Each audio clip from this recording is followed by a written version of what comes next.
देखिए, उसका मुस्तकबिल तो वो ऑलरेडी हार्ड वायर्ड है, उसकी एक हकीकत है। हकीकत ये है कि इज़राइल जो है वो एक ताकतवर रियासत है।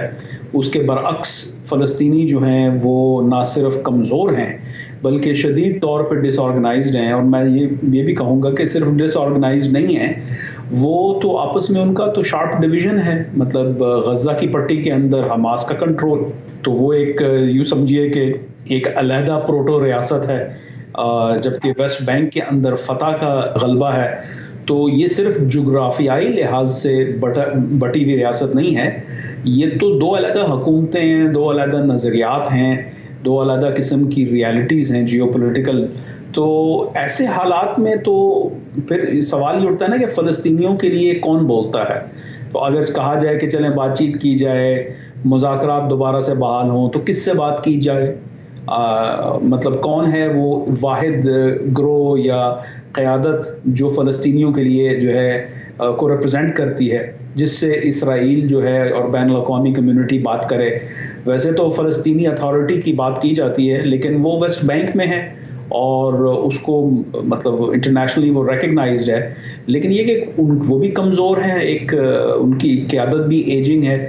दोनों ग्रुप्स जो है वो फेल हो चुके हैं, हमास और फ़तह अपनी अपनी जगह के ऊपर, उन्होंने फ़लस्तीनियों के लिए कुछ भी नहीं कर पाए। तो ऐसे माहौल में फ़लस्तीनी और इसराइली तनाज़ा जो है वो एक तरह से फ्रोज़न है, उसको तो आप अनफ्रीज़ नहीं कर सकते। क्या कोई और हल मुमकिन है इस तनाज़े का? इस तनाज़े का तो फ़िलहाल कोई हल मौजूद नहीं है। अगर हल से मुराद ये है कि भई कोई फ़लस्तीनी रियासत मार्ज़ वजूद में आ जाए, तो वो तो नहीं होगा, ठीक है। हाँ, ये हो सकता है कि गज़ा के लोगों के लिए ज़रा हालात बेहतर कर दिए जाएँ। उसमें फिर ये है कि सवाल ये उठता है कि इसराइल जो है को ख़तरा है वहाँ से कि रॉकेट बरसते हैं इसराइल के ऊपर, तो वो कैसे जो है जो नाकाबंदी है उसको कैसे जो है वो लाइटन किया जाए। फिर इजिप्ट का इसमें बहुत हाथ है। इजिप्ट और इसराइल जो है वो कोऑपरेट करते हैं उसके ब्लॉकेड के ऊपर। तो मैं समझता हूँ कि ब्लॉकेड में गुंजाइश है कि कम की जाए, ताकि वहाँ रोज़मर्रा की जो ज़िंदगी है लोगों की, आम लोगों की, उनको उसको बेहतर किया जाए, वहाँ पे थोड़ा डेवलपमेंट का काम हो, वहाँ की इकॉनमी को बेहतर किया जाए।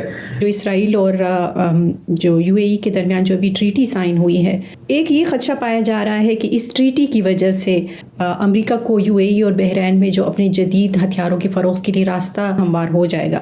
तो आप क्या सूरत हाल देखते हैं, क्योंकि इसराइल ऐसा नहीं चाहता? देखिए, मैं नहीं समझता कि इसराइल को कोई इतना बड़ा कोई इशू होगा। पहली बात तो ये है कि हथियार तभी काम आते हैं जब हथियार चलाने के लिए फ़ौज हो।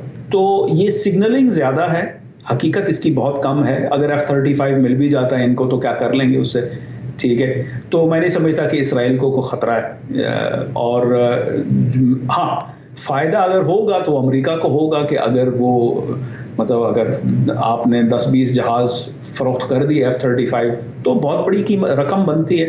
उसके अलावा तो मुझे मिलिटरीली कोई इतनी बड़ी वाक़या नहीं है।